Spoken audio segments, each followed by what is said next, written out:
Good morning student, बेटा start करें chapter 7 जिसका नाम है परम्यूटेशन एंड कॉम्बिनेशन। देखो चैप्टर के नाम से बात क्या है, देखो इसमें सबसे पहले बात एक बता रहा हूं आपको, परम्यूटेशन एंड कॉम्बिनेशन।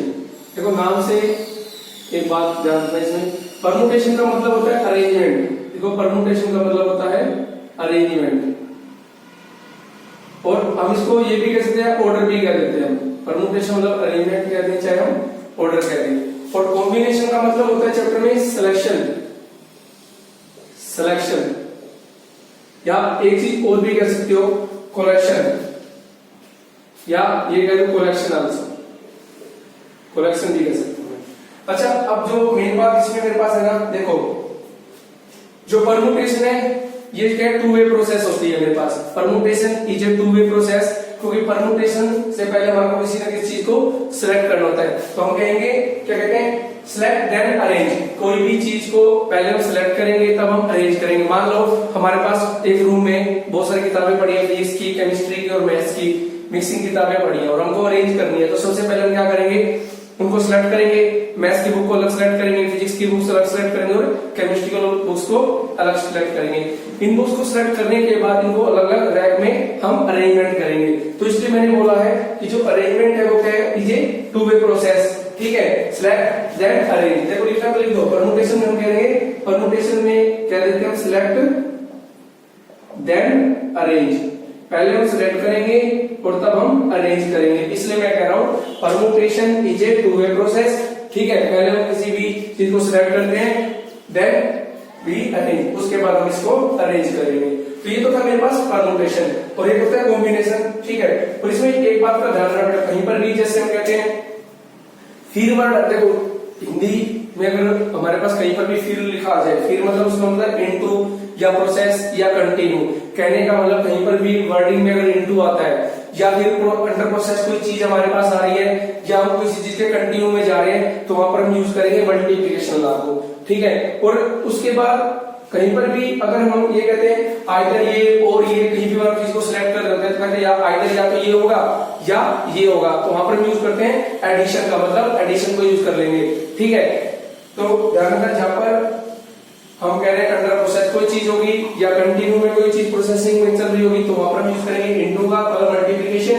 और जहां पर हम आइदर और का केस होगा वहां पर हम ऐड करेंगे एडिशन। मतलब केसेस जहां पर हमारे क्रिएट हो जाएंगे वहां पर हम एडिशन को यूज करेंगे, ठीक है। अब इसके बारे में कुछ बातें बता रहा हूं, देखो उसको आपने रीड आउट लिखना तो लिख लेना। देखो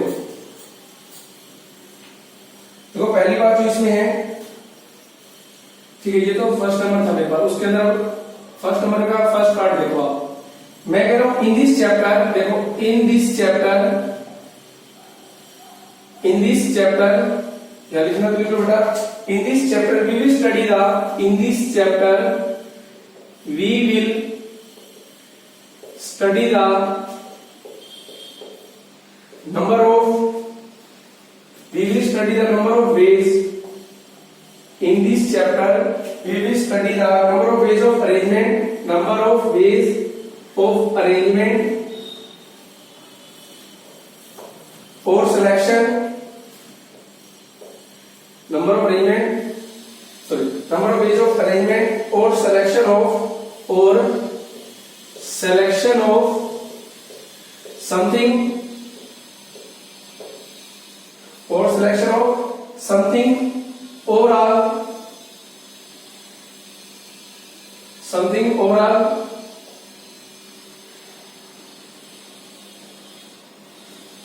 something or all of the, or या लिख दो all of the things, or all of the things out of given collection, out of given collection। तो मैं कह रहा हूं कि हम इस चैप्टर में क्या पढ़ेंगे, एक तो स्टडी करेंगे number of ways of arrangement, कितने तरीके से अरेंजमेंट के, या फिर selection of something, overall of the things, overall of things out of given collection, overall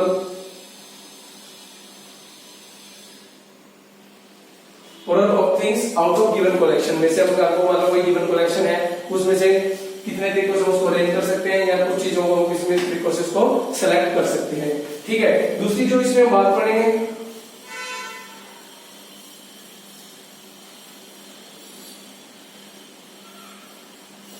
देखो सेकंड जो इसमें बात करेंगे, the word permutation means the word permutation means the word permutation means the word permutation means arrangement. The word permutation जो है उसका मतलब क्या है, means arrangement of the things, arrangement of the things. जो मेरा वर्ड परमुटेशन उसका मतलब है arrangement of the things and the order in which and the order in which and the order in which the things are to be and which the things are to be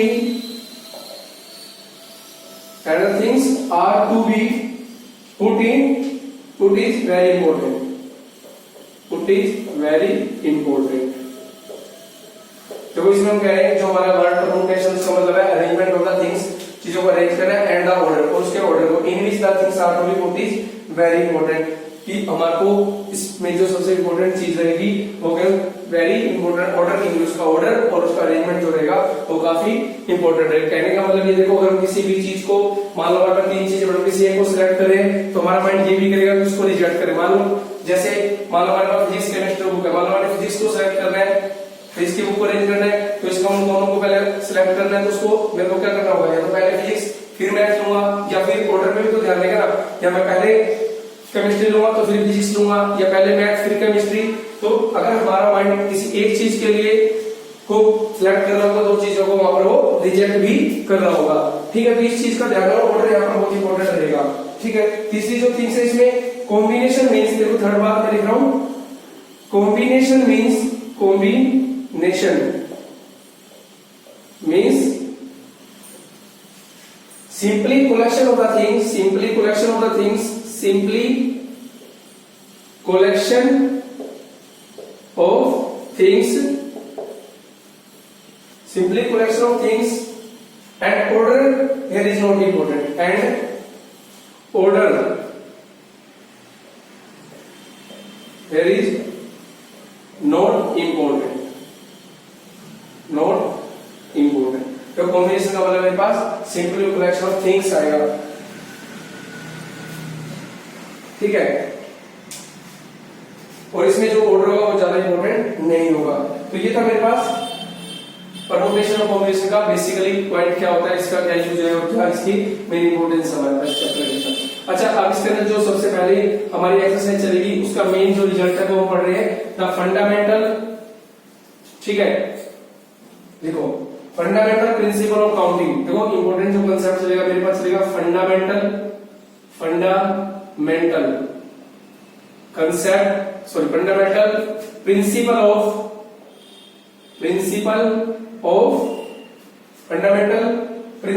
counting, principal of counting, fundamental principle of counting.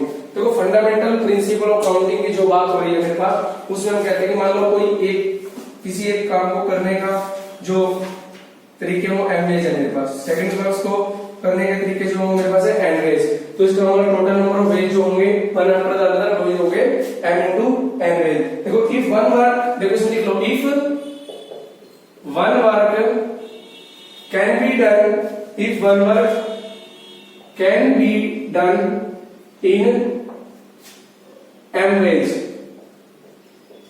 अगर किसी काम को हम M तरीकों से कर रहे हैं and after finishing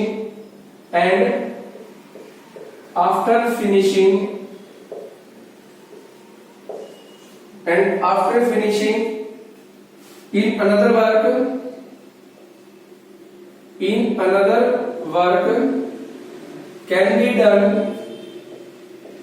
in n ways। ठीक है, then both the works can be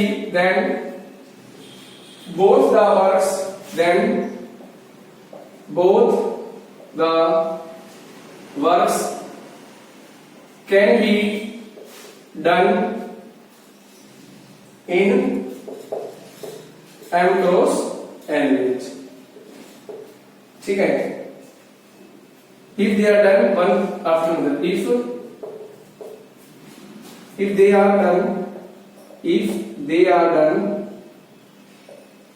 one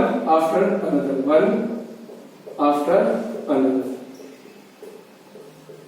बेटा इसमें ये कह रहा है फंडामेंटल प्रिंसिपल ऑफ जो काउंटिंग है वो कह रहा है कि अगर हम किसी काम को m तरीकों से करते हैं और दूसरे काम को उस कार्य को खत्म होने के बाद कोई दूसरा कार्य उसको अगर हम n वे से करते हैं तो both the work can be done in m cross n वे, ठीक है, m क्रॉस n वे तरीकों से करेंगे। ये फंडामेंटल प्रिंसिपल ऑफ काउंटिंग। बेटा देखो अब क्या करेंगे, देखो इसका मतलब मल्टीप्लिकेशन और एडिशन का जो है कंसेप्ट वो सेम ही हो जाता है देखो, लेकिन ऑलवेज वर्क नहीं करेगा। मान लो मेरे पास कोई बगीचे है उसमें 9 टाइप्स के फूल हैं,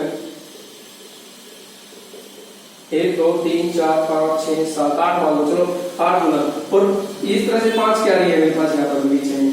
तो अब ये बताओ कि इसका मतलब टोटल बगीचे में कितने फूल होंगे। देखो आप क्या करोगे, मल्टीप्लाई के हिसाब से बताओगे तो 5 × 8 40, क्योंकि हर रो के अंदर 5 फूल है तो टोटल मेरे पास एक रो में 8 है तो टोटल कितने होंगे 5 × 4 80। तो ये तो था मेरे पास फंडामेंटल प्रिंसिपल मल्टीप्लिकेशन का। अगर मैं इसी क्वेश्चन को एडिशन के अलावा करना है तो देखो मैं ऐसे कर दूंगा, इसमें भी 8, इसमें भी 8,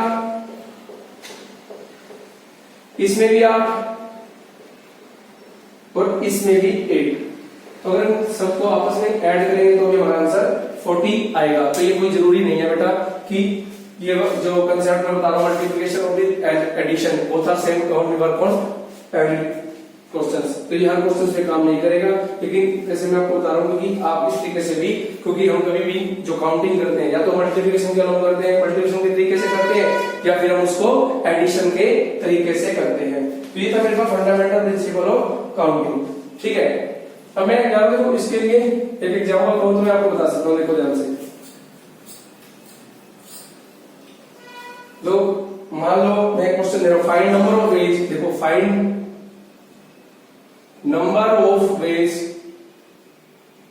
number of ways in which a person can travel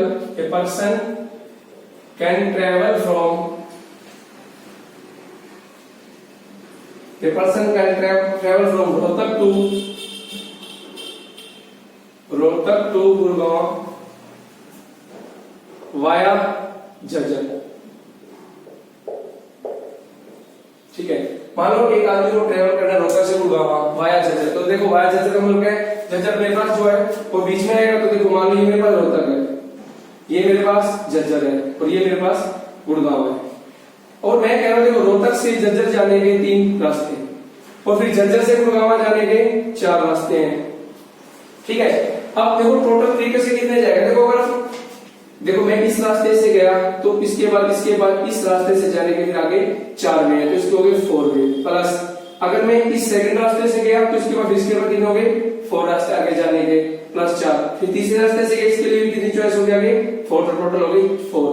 और बेटा ये तो था एडिशन के रिस्पेक्ट में कि मेरे पास रोहतक से गुड़गांव जाने के वाया झज्जर कितने तरीकों से मैं जा सकता हूं, तो हो गए 12 वे। अगर फंडामेंटल प्रिंसिपल की बात करें, देखो मैंने कहा था पहला वे करेगा m वे से, दूसरा मेरा n वे से, तो total number of veg m cross n वे। देखो रोहतक से झज्जर जाने के टोटल कितने थे, 1 2 3, तो 3 वे तो ये हो गए। आफ्टर दिस यहां पर पहुंचने के बाद फिर यहां से यहां जाने के कितने रास्ते हैं मेरे पास, 1 2 3 4, तो 3 × 4 आल्सो 12 वेज। तो ये हो गया मेरे पास रोहतक से गुड़गांव जाने के वाया झज्जर 12 तरीकों से जाने के वे है मेरे पास, ठीक है। तो आप ऐसे फंडामेंटल प्रिंसिपल क्या था, पहले इस कार्य को करेंगे उसके बाद दूसरे काम को करने के बाद दोनों के वर्क डन की प्रोसेस के नंबर ऑफ वेज क्या होंगे, m × n वेज, तो वैल्यू आ गई मेरे पास 12 वेज, ठीक है। अब हम चलते हैं इसकी एक्सरसाइज में, देखो तो ये था मेरे पास परम्यूटेशन और कॉम्बिनेशन के बारे में। अब इसके लिए हम कुछ एक सवाल क्वेश्चंस करते हैं। देखो एक्सरसाइज 7.1, देखो क्वेश्चन नंबर फर्स्ट, ये करेगी इन ए रेलवे कंपार्टमेंट। तो क्वेश्चन नंबर फर्स्ट में कह रहा है कि in a railway compartment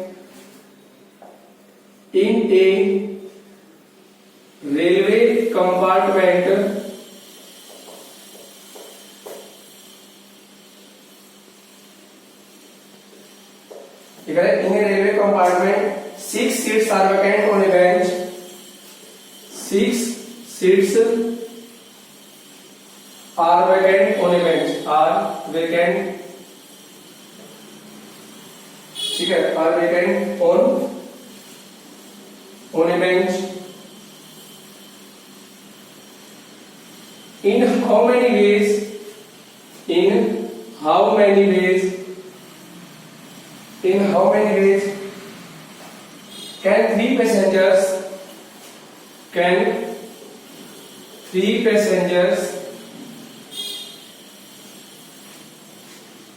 sit on them? Sit on them.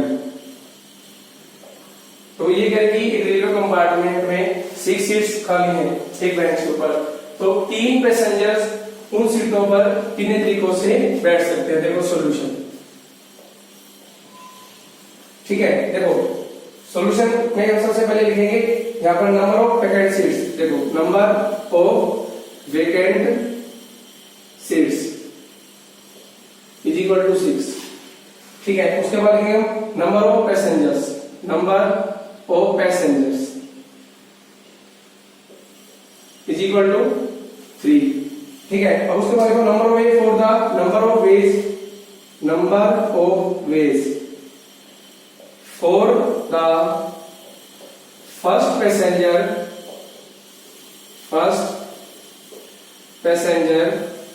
occupy passenger to occupy seat is equal to 6। तो कहने का मतलब है पहले पैसेंजर के लिए जो सीट्स कितनी रहेंगी? 6 चॉइस रहेंगी, ठीक है। फिर इसके बाद लिखेंगे number of ways for the second passenger to occupy seat is equal to 5। क्योंकि आप ये देखो, मान लो मेरे पास 6 चेयर है, मैंने 3 पैसेंजर्स को बिठाना है, तो जब पहला पैसेंजर बैठे उन 6 में से एक चेयर पे तो बैठ जाएगा, उसके जो सेकंड पैसेंजर उसमें एंट्री करेगा तब उस पैसेंजर के लिए 6 की बजाय 5 चेयर्स रहेंगी, तो उसकी कितनी चॉइस होगी? बैठने की 5 choice. Similarly number of ways for the third passenger to occupy seat is equal to 4। तो थर्ड पैसेंजर के लिए कितनी सीट हो गई? देखो 4 हो गई। आप यहाँ पर ऐसे लिख सकते हो, देखो ज्यादा है तो इसलिए लिख लो 6 - 1 इज इक्वल टू 5, यहाँ पर लिख दो 5 - 1 इज इक्वल टू 4, ठीक है। आप ऐसे भी लिख सकते हो। तो नंबर है, तो अब मैं लिखूंगा bye fundamental principle of counting. देखो मैं यहाँ शॉर्टकट लिख दूंगा बेटा, bye fundamental principle of counting, by fundamental principle of counting the total number of all the 3 to occupy seat, the total number of all the 3 occupying 2 seat,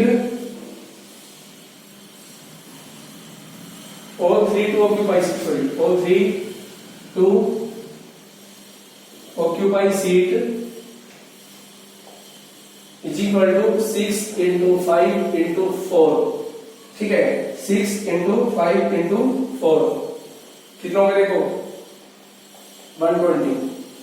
तो ये जो मेरे पास 3 पैसेंजर है उनको मैं 6 सीटों पे कितने तरीकों से बिठा सकता हूँ? 120 वे से, ठीक है। उसके बाद हम करते हैं देखो क्वेश्चन नंबर सेकंड। तो क्वेश्चन नंबर जो सेकंड है उसमें मेरे को कहा गया है, ध्यान से पढ़ना, John want to go abroad by ship and return by air। देखो क्वेश्चन नंबर सेकंड,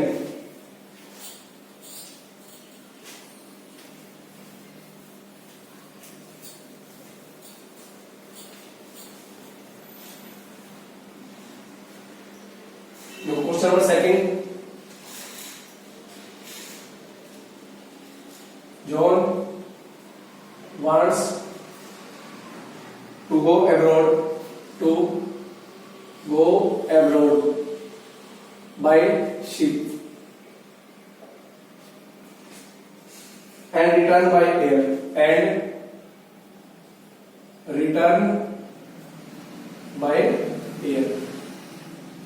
ठीक है। He has a choice of 6 different seats. He has a choice of 6 different ships. ठीक है, to go and for to go and for airline to return. For airline to return. In how many ways can he perform his journey? In how many ways? In how many ways? In how many ways can he perform? Can he perform his journey? ठीक है ना? Can he perform his journey? देखो, जो उनको है, जो देखो विदेश में जा रहा है, शिप के द्वारा उड़ा रहा है, एयरलाइंस के द्वारा, और जो वो विदेश में जाने के लिए जो शिप्स का यूज करता है, शिप्स का यूज कर रहा है, 6 शिप्स का, और आने के लिए 4 एयरलाइंस का यूज कर रहा है। तो ये बताओ कि जो जोन है वो कितने तरीकों से जर्नी कर सकता है। अब मान लो ये तो है जोन, यूज क्या कर रहे हैं, एक तो शिप्स को और एक एयरलाइंस को, जाने के लिए शिप, आने के लिए एयरलाइंस का यूज कर रहे हैं। ठीक है ना? तो देखो जाने के लिए कितने तरीके का 6 का, और आने के लिए 4 तो 6 into 4 24 वे से वो जर्नी कर सकता है। ठीक है ना?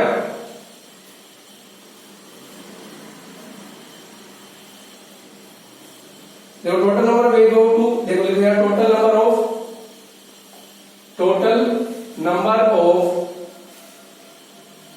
way to go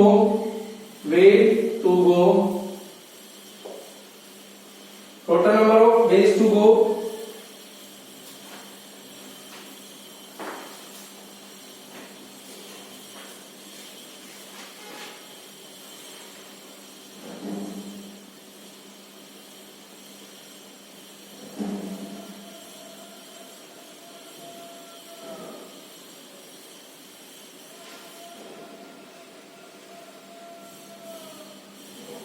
total number of way to go abroad by different ships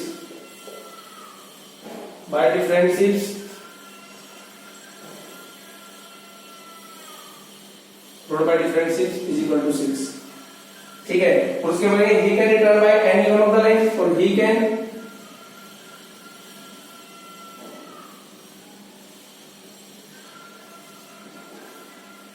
ठीक है ना, he can return by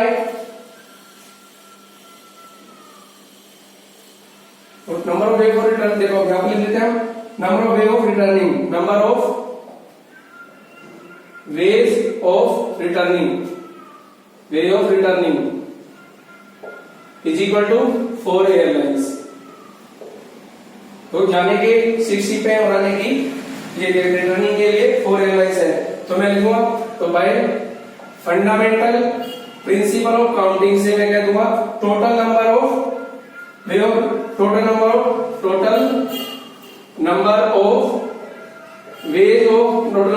performing the journey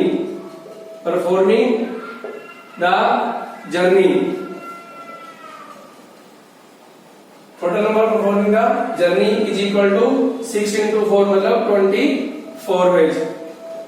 performing the journey is equal to 6 into 4 मतलब 24 वेज। तो हम बात करेंगे क्वेश्चन नंबर 3 पर। क्वेश्चन नंबर 3 में कह रहे हैं कि in monthly test the teacher decide three questions, one from the exercise 7, 8 and 9 होगा टेक्स्ट बुक। देखो इसमें कह रखा है क्वेश्चन नंबर 3 में, देखो सॉल्यूशन को 3 एक्सरसाइज है, एक्सरसाइज 7, एक एक्सरसाइज 8 और एक एक्सरसाइज 9। एक्सरसाइज 7 में जो क्वेश्चंस है, नंबर ऑफ क्वेश्चन वो कितने हैं 12। इसमें जो है number of question is equal to 18। ठीक है, और जो एक्सरसाइज 9 है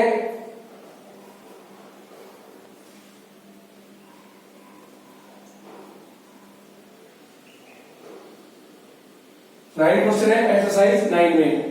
देखो स्टेटमेंट ये कह रही है, और टीचर को 3 क्वेश्चन सिलेक्ट करने हैं each of the exercise में someone from the each of the exercise, एक क्वेश्चन इस एक्सरसाइज से, एक क्वेश्चन इस एक्सरसाइज से और एक क्वेश्चन इस एक्सरसाइज से। तो ये बताओ कि टीचर की total number of way teacher can selected the questions. देखो इसमें अब हम क्या करेंगे, देखो इसमें हम लिखेंगे कैसे, देखो देखो सॉल्यूशन, ये तो स्टेटमेंट, अब इसका जो सॉल्यूशन है वो आपको कैसे लिखना है, देखो ध्यान से सुनना। One question out of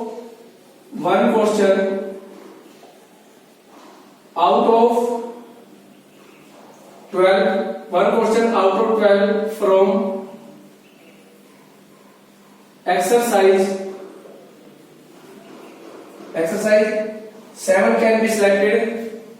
The total number of ways one question can be selected. Yes, so one question out of 12 from exercise 7, ठीक है, can be selected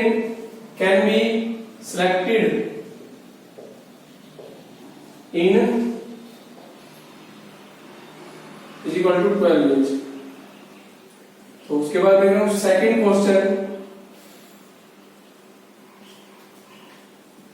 question out of 18 from exercise 8 can be selected in 18 ways। Third question out of 9 from exercise 9 can be selected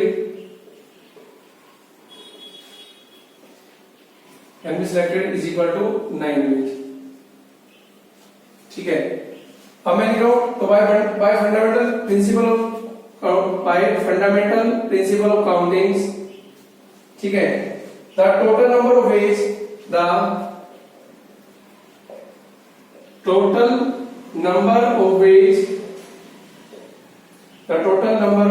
ways in which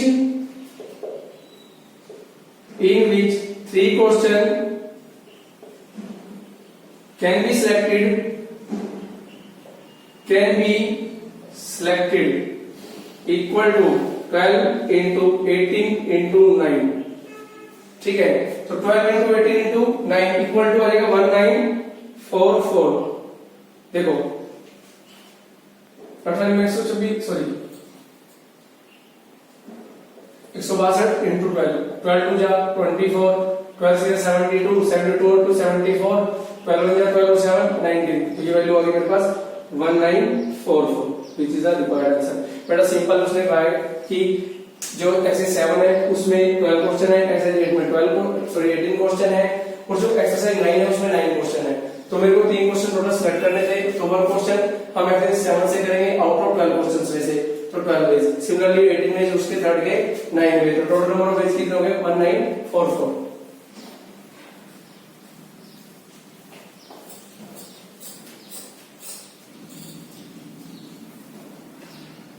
देखो हम बात करें question number 4 पे। Question number 4, there are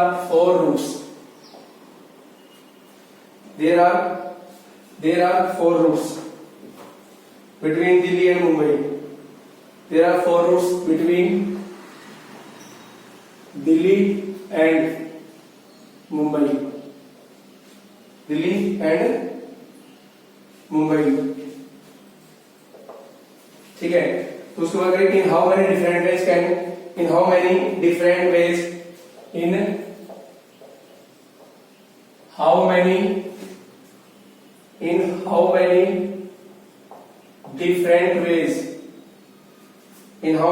ways can a man go from, in how many different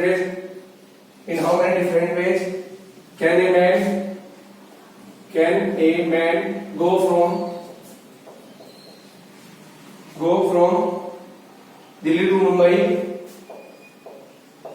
Delhi to Mumbai,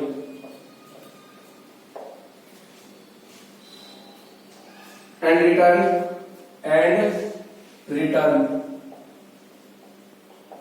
if for returning first part में क्या था मेरे को, any of the route is taken, any of the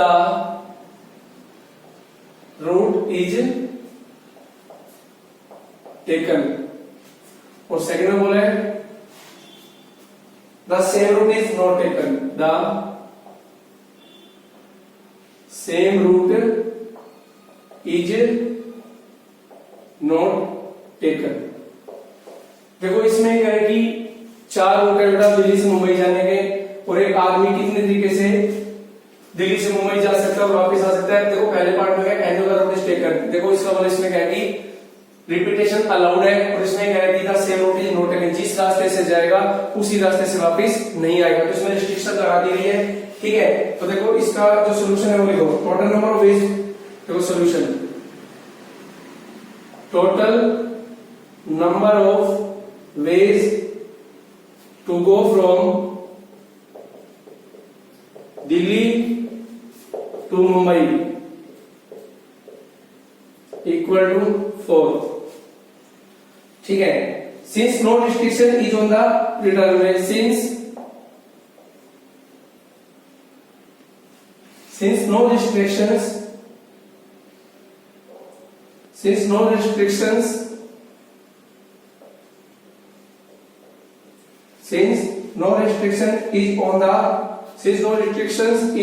the return way,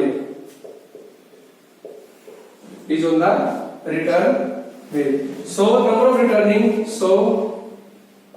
number of returning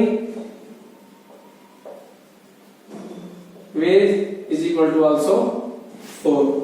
ठीक है, तो so by fundamental principle of counting, total number of ways for total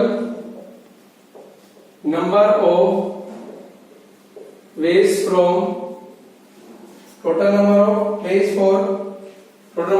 for going and return, ways for going and returning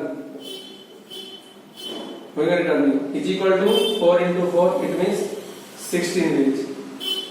तो जो आदमी उसके जाने की और आने की गिनती करेंगे, going and returning is equal to 4 into 4 मतलब 16 वेज। ये तो था मेरा फर्स्ट पार्ट। ठीक है, अब हम बात करें सेकंड पे, तो पार्ट नंबर सेकंड, ये तो फर्स्ट पार्ट, तो सेकंड पार्ट में लिखो अब की बार second part, total number of ways to go from Delhi to Mumbai is equal to 4 ways। ठीक है, अब देखो इस क्वेश्चन में मेरे को जो रिस्ट्रिक्शंस दे रखी है, and number of way of returning and number of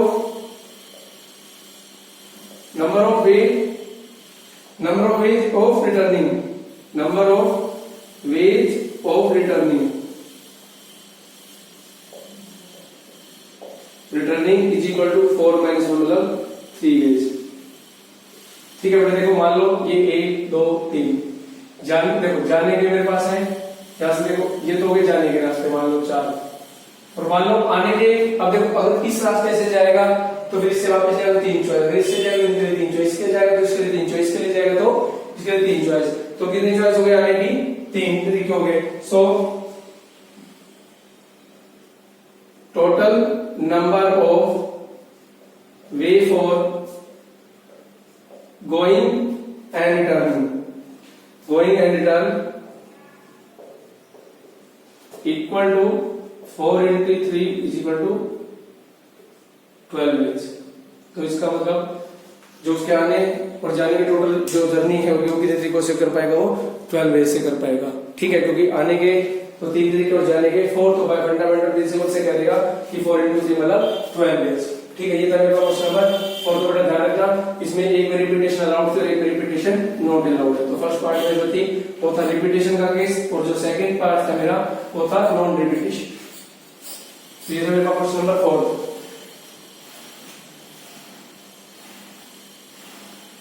देखो क्वेश्चन नंबर 5 बता रहा हूं आपको, क्वेश्चन नंबर 5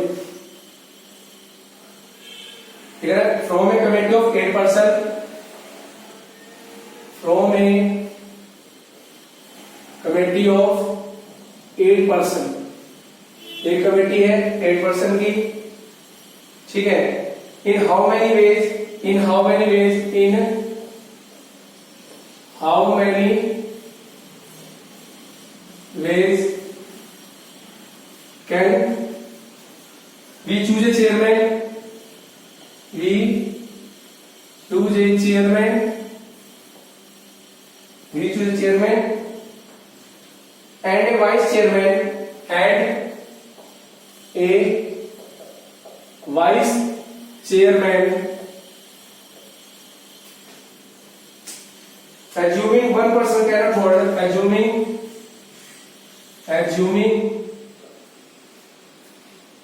one person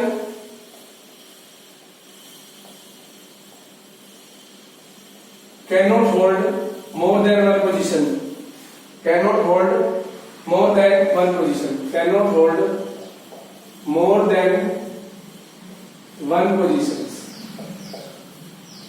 देखो ये कह रहा है कि एक कमेटी है 8 आदमियों की, हमने उस कमेटी में से एक तो चेयरमैन को चूज करना है और एक वाइस चेयरमैन को, तो और ये बात कंडीशन में रख दी गई है कि एक आदमी एक से ज्यादा पोजीशन नहीं ले सकता। अगर एक आदमी हमने चेयरमैन चूज कर लिया तो दूसरा आदमी हम वाइस चेयरमैन की नहीं चूज कर सकते, अगर हमने एक को वाइस चेयरमैन चूज कर लिया तो उसको फिर हम चेयरमैन नहीं बना सकते, ठीक है।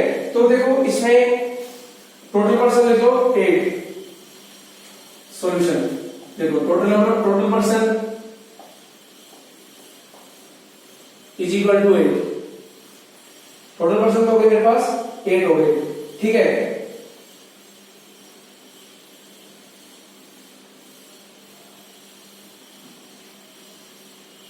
तो the chairman can be chosen out of 8 person is equal to 8 ways, ठीक है। अब मैं कह रहा हूं since one person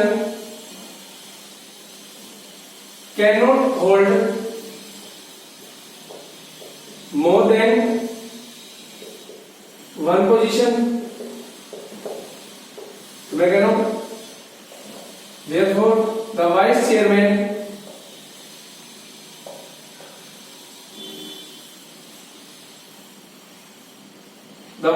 can be chosen। तो देखो इसके लिए हम लिख देंगे क्या कहते हैं, the vice chairman can be chosen equal to 8 minus 1 मतलब 7 ways। So by fundamental principle of counting, the number of ways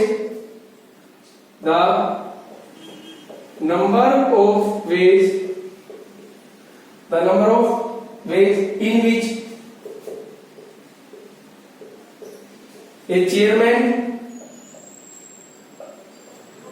and a vice chairman, the total number of ways in which a chairman and vice chairman can be chosen equal to 8 into 7, it means 56 ways, ठीक है।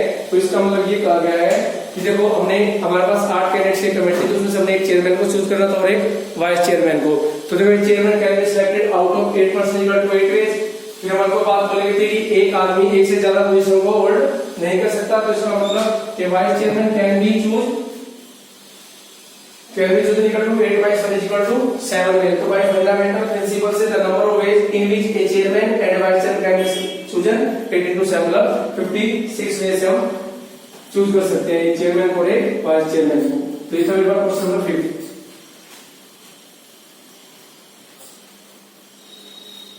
Question number 6 में क्या कह रहे हैं, कह रहे each section of class 12 in A school.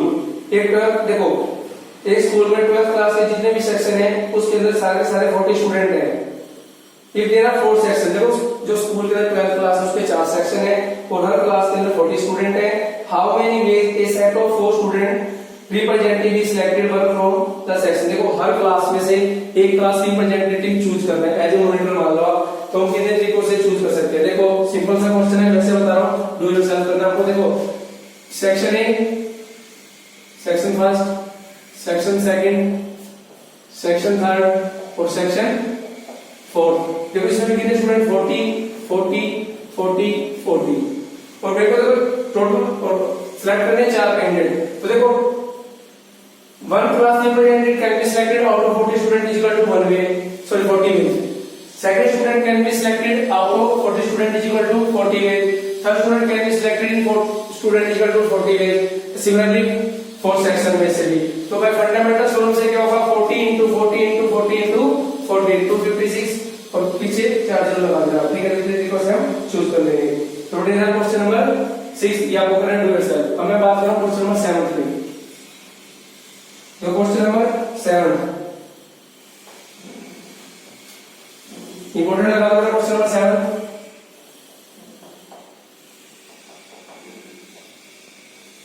इसमें कह रहे हैं team consist of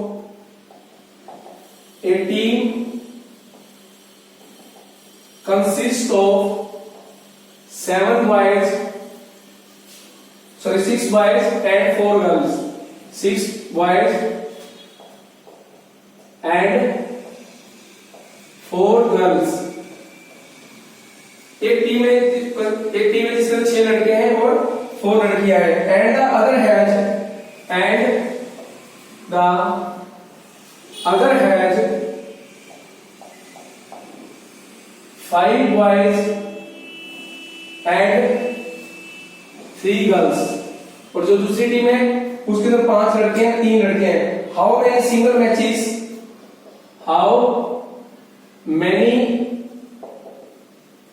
single matches, how many single matches can be arranged between the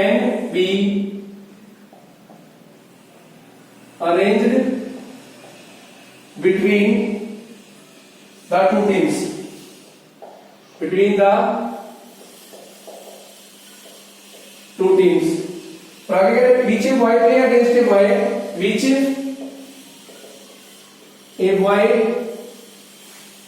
play against a boy and a girl play against a girl, and a girl play against a girl। तो ये क्या 2 टीमें हैं। पहली जो team है उसमें 6 लड़के 4 लड़के हैं। सेकंड टीम में 5 बॉयज 3 गर्ल्स हैं।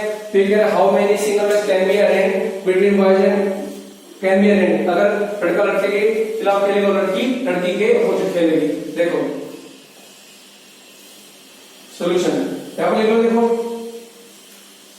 टीम ए नाम दे दिया, टीम फर्स्ट टीम सेकंड। देखो टीम सेकंड, इसके अंदर बॉयज कितने हैं, बॉयज 6, गर्ल्स 5, बॉयज 5, गर्ल्स 3। ठीक है, तो अब एक बात देखो, value number of way selecting a boy from the first team, number of boy, number of number of ways, number of ways selecting a boy, number of ways selecting a boy from first team, from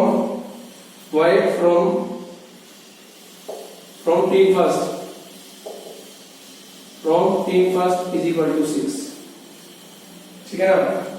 The number of ways selecting a boy from team second is equal to 5। ठीक है, तो इसमें show number of single match between boys, so by fundamental principle of counting. ठीक है, number of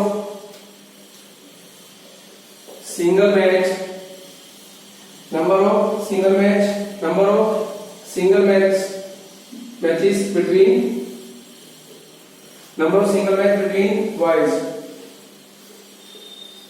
equal to 6 into 5 मतलब 30।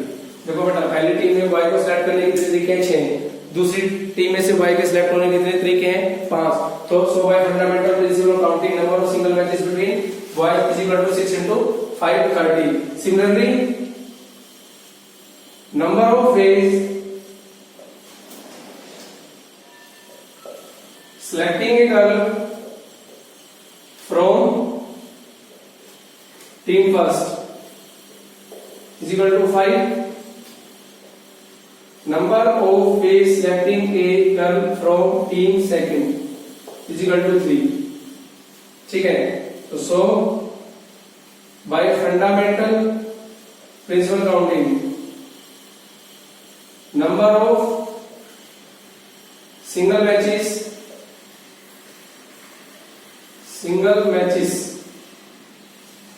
number of single matches between number of single matches between girl is equal to 5 into 3 is equal to 15। तो ये तो आ गया मेरे पास 15। ठीक है,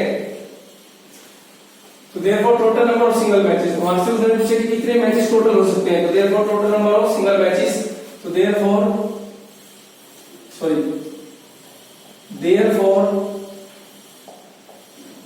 टोटल नंबर ऑफ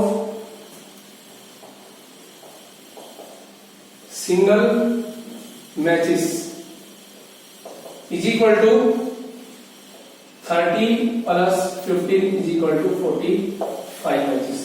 ठीक है, तो बॉयज और बॉयज के बीच में जो मैचेस हुए वो हुए 30, गर्ल्स के बीच में जो मैचेस हो गए 15, तो टोटल मैचेस मेरे पास हो गए 30 प्लस 15 मतलब 45 मैचेस बिटवीन दोनों टीम्स के बीच में जो मैचेस हो गए 45 मैचेस हो गए। ठीक है, अब इसके बाद बात करेंगे क्वेश्चन नंबर 8 पर।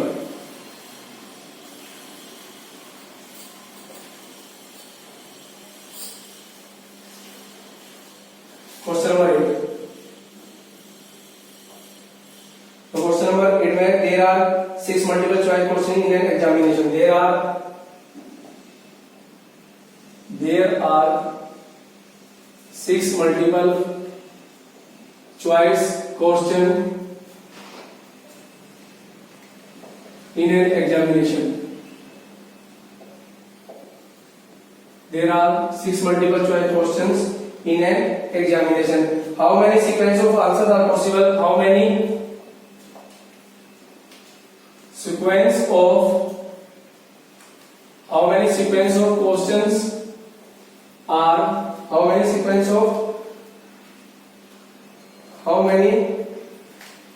of answers are possible? How many sequence of answer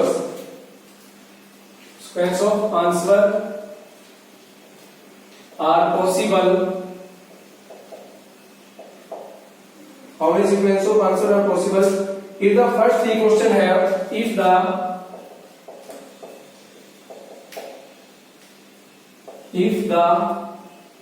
first 3 questions have, the first 3 questions have 4 choice each, and the next 3 have, next 3 have 5 choice each।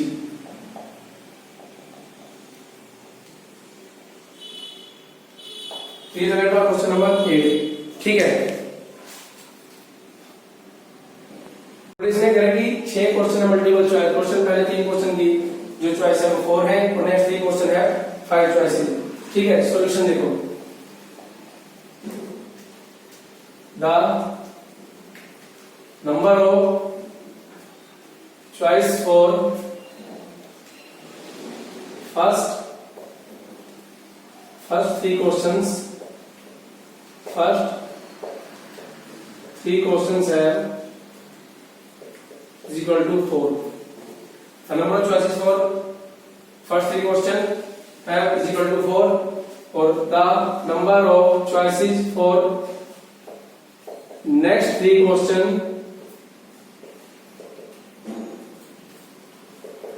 is equal to 5. So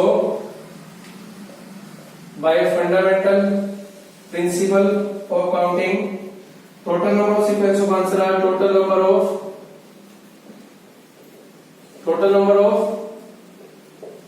sequence of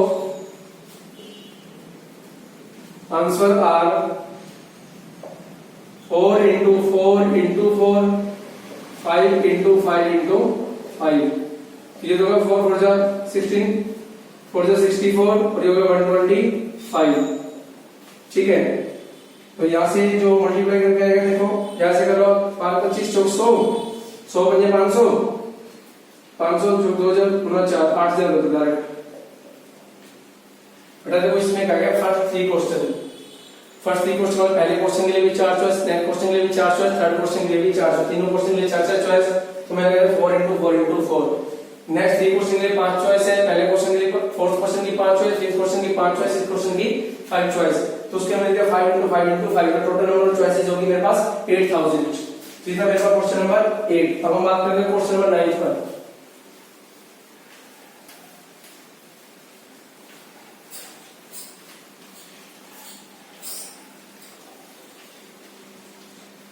question number 9,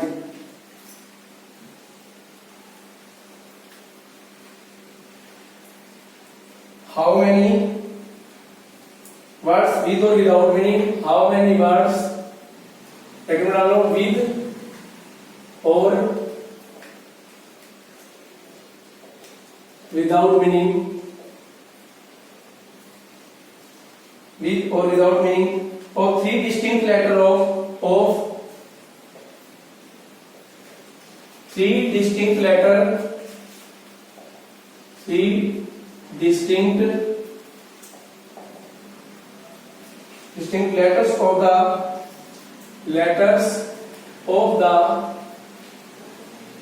English alphabets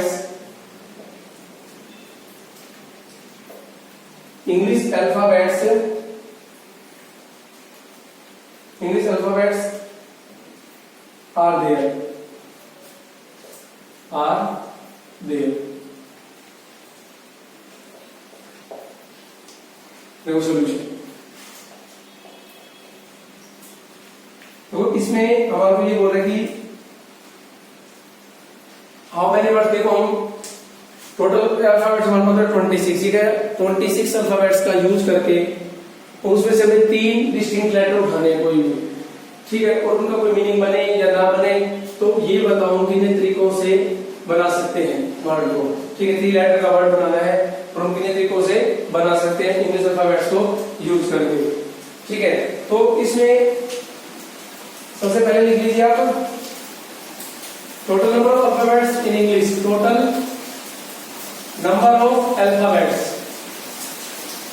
total number of alphabets in English is equal to 26, ठीक है। अब देखो first letter can be selected, first letter can be selected is equal to 26 ways. Second letter can be selected is equal to 25 ways, 26 minus 1 देखो तो distinct बोला गया तो 25 वैसे।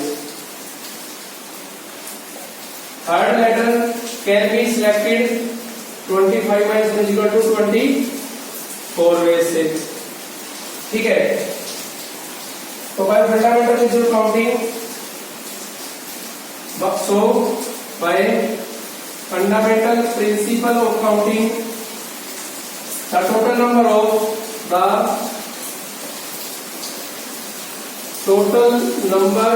of three letters, number of three distinct letter words, three distinct मतलब अलग अलग 3 distinct letter words can be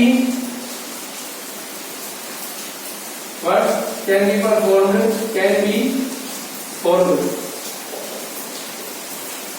equal to 26 into 25 into 20 हो जाएगा 25 हो जाएगा 25 100 25 हो जाएगा 50 50 हो जाएगा 60 6000 और ये हो गया 26 0 0 0 0 0 26 दे सकते हैं हमारा 15600 ठीक है ये तो हमारा आंसर अब इसका 10 क्वेश्चन देखो how many letter fold are possible in the first 10 English alphabet देखो पहले 10 क्वेश्चन में कह रहा है कि 3 लेटर को चूज करना है उसका सेम वर्ड बनाना है तो हमारे पास इंग्लिश अल्फाबेट केवल 10 ही यूज करना है कोई भी 10 उनका no letter can be repeat कोई भी लेटर रिपीट नहीं होना चाहिए डिस्टिंक्ट तो 10 into 9 into 8 ठीक है तो है 720 और उसके बाद करें अगर लेटर आर रिपीटेड अगर रिपीटेड करना है तो क्या करेंगे 10 into 10 into 10 तो मतलब 1000 आ जाएगा मेरे पास तो ये क्वेश्चन नंबर 10 डू योरसेल्फ ठीक है क्वेश्चन नंबर 10 बेटा आपको डू योरसेल्फ करना है डू क्वेश्चन नंबर 10 आपको खुद करना है बेटा ठीक है इसके बाद हम करेंगे नेक्स्ट लेक्चर में